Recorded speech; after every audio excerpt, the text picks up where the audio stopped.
Salam untuk kita semuanya, berjumpa lagi dengan saya di channel Aritela Tutorial, tempat kita untuk berbagi satu informasi terbaru.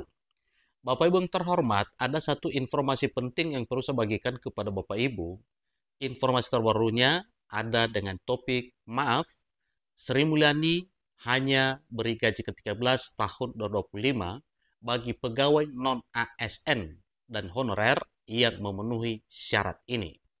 Nah, Bapak Ibu sebelumnya belum pernah ada mengenai pembagian gaji ke-13 bagi non-ASN dan honorer. Tapi di tahun 2025 ada berita terbaru Bapak Ibu. Nah, terkait dengan hal tersebut, untuk pegawai non-ASN dan honorer akan diberikan gaji ke-13. Kita perlu tahu apa syarat-syarat yang telah ditetapkan dalam hal pemberian ini kepada Bapak Ibu. Dalam regulasi resmi, baik dalam peraturan pemerintah nomor 11 dan peraturan Menteri Keuangan nomor 23 tahun 2025, di sana disebutkan non-ASN, tetapi kita perlu tahu Bapak Ibu termasuk para honorer. Supaya lebih jelas, silakan ikuti informasi yang sampai selesai dan bagi Bapak Ibu yang sedang menonton. Demikian dan Bapak Ibu yang mungkin baru menemukan informasi melalui channel ini, jangan lupa support terus channel ini dengan cara like dan subscribe, share, dan komen, supaya semua informasi yang disalurkan melalui channel ini selalu update di layar Bapak Ibu. Tanpa berlama-lama lagi, kita langsung saja pada informasinya. Nah, di sini disampaikan Bapak Ibu bahwa pegawai non-ASN atau honorer berbahagia. Pasalnya, Menteri Keuangan Ibu Sri Mulyani Indrawati juga menetapkan pencairan gaji ke-13 tahun 2025 untuk pegawai non-aparatur sipil negara. Nah, dengan demikian Bapak Ibu, kita perlu tahu apa syarat-syarat yang telah ditetapkan. Pegawai non-aparatur sipil negara yang memenuhi ketentuan berhak untuk mendapatkan pencairan gaji ke-13 yang diestimasi cair paling cepat di bulan Juni 2025. Ini adalah merupakan satu informasi terbaru khusus bagi Bapak Ibu pegawai non-ASN dan termasuk para honorer. Menteri Keuangan Republik Indonesia Ibu Sri Mulyani Indrawati telah mengesahkan Peraturan Menteri Keuangan Nomor 23 Tahun 2025. Regulasi ini mengatur terkait petunjuk teknis pelaksanaan pemberian tunjangan hari raya atau THR dan gaji ke-13 kepada aparatur negara, para pensiunan, penerima pensiun, dan penerima tunjangan tahun 2025 yang bersumber dari anggaran pendapatan dan belanja negara. Bukan hanya aparatur sipil negara, baik pegawai negeri sipil maupun P3K. Pegawai non-ASN juga berhak menerima gaji ke-13 di tahun 2025 tahun ini. Besaran gaji ke-13 untuk Bapak Ibu non-ASN atau Bapak Ibu honorer memang belum dijelaskan secara detail dalam Peraturan Menteri Keuangan Nomor 23 Tahun 2025. Tetapi informasi ini perlu diketahui oleh seluruh Bapak Ibu pegawai non-ASN atau Bapak Ibu honorer. Tetapi jika mengacu pada komponen pencairan gaji ke-13 PNS dan P3K, besar kemungkinan komponen pencairan gaji ke-13 pegawai non-ASN meliputi pencairan gaji pokok dan tunjangan melekat yang diterima. Ini adalah satu hal yang diberitakan kepada Bapak Ibu supaya semua Bapak Ibu tetap mengetahui syarat pencairan gaji ke-13 ini, termasuk Bapak Ibu pegawai non-ASN dan Bapak Ibu honorer. Tunjangan non-ASN bisa berupa insentif sesuai kebijakan masing-masing instansi atau tunjangan profesi guru bagi tenaga pendidik yang telah memiliki sertifikasi.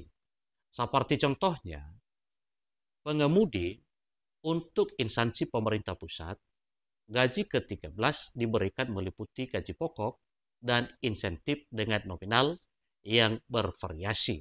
Tentunya variasi tersebut itu sudah ditetapkan sesuai dengan ketentuan nantinya. Maka Bapak Ibu pegawai non-ASN dan honorer wajib mengetahui persyaratan tersebut. Itulah yang akan terus kita bahas pada pertemuan ini. Berikut ini gaji pokok pengemudi di 38 kabupaten kota sebagai acuan pemberian gaji ke-13 tahun 2025 berdasarkan Peraturan Menteri Keuangan Nomor 39 tahun 2024 tentang standar biaya masukan tahun anggaran 2025. Ini juga perlu kita ketahui bersama.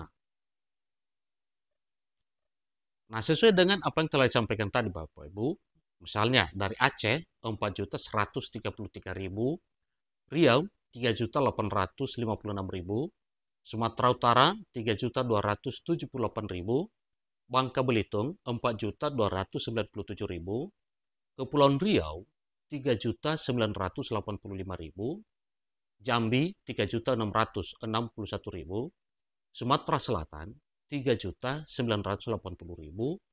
Sumatera Barat 3.337.000, Lampung 3.058.000, Bengkulu 2.917.000, Banten 3.394.000, DKI Jakarta 6.065.000, Jawa Barat 3.770.000, Jawa Tengah 2.314.000, Daerah Istimewa Yogyakarta 2.455.000. Dilanjutkan lagi Bapak Ibu, yaitu dari untuk Jawa Timur 4.135.000, Bali 3.304.000, Nusa Tenggara Barat 2.890.000, Kalimantan Barat 3.368.000, Kalimantan Timur 4.177.000, Kalimantan Tengah 3.916.000, Kalimantan Selatan 3.904.000, Kalimantan Utara 4.191.000, Sulawesi Utara 4.580.000, Gorontalo 3.781.000, Sulawesi Barat 3.443.000, Sulawesi Selatan 4.091.000, Sulawesi Tengah 3.145.000, Sulawesi Tenggara 3.487.000. Untuk Maluku 3.392.000, Maluku Utara 3.627.000, Papua 4.794.000,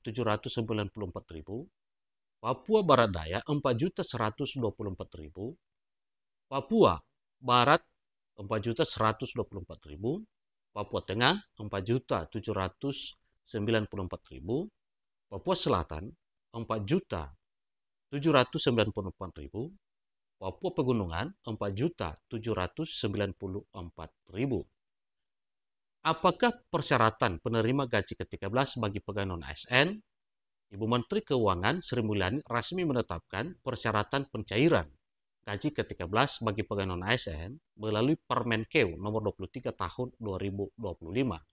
Tentu ini juga adalah satu hal yang perlu kita ketahui.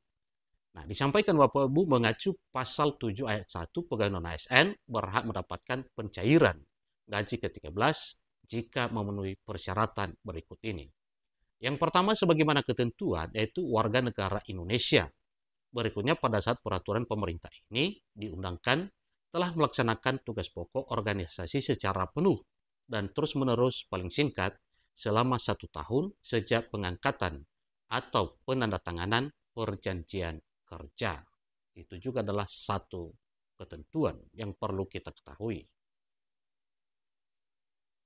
Syarat berikutnya itu belanja pegawainya bersumber dari anggaran negara atau anggaran pendapatan negara. Diangkat oleh pejabat yang memiliki dan atau telah menandatangani perjanjian kerja sesuai dengan ketentuan peraturan perundang-undangan. Kemudian, untuk pegawai non-ASN yang belum memiliki masa kerja 1 tahun, maka tetap berhak mendapatkan pencairan gaji ke-13 mengacu pasal 7 ayat 2 dengan persyaratan sebagai berikut telah ditetapkan. Pertama, telah menandatangani perjanjian kerja dengan pejabat yang memiliki kewenangan sesuai dengan ketentuan peraturan perundang-undangan dan dalam perjanjian kerja dimaksud telah dinyatakan berhak menerima tunjangan hari raya atau gaji ke-13 sebagaimana yang telah ditetapkan. Seterusnya Bapak Ibu disampaikan bahwa telah ditetapkan menerima tunjangan hari raya dan gaji ke-13 oleh pejabat pembina kepegawaian dalam surat keputusan pengangkatan sesuai dengan ketentuan peraturan perundang-undangan. Demikian informasi terbaru terkait dengan hal ini Bapak Ibu. Selamat bagi Bapak Ibu yang telah ditetapkan untuk mendapatkan gaji ke-13 pada bulan Juni yang telah ditetapkan sesuai dengan ketentuan yang telah ditetapkan oleh Kementerian Keuangan. Demikian, sampai ketemu informasi berikutnya. Terima kasih.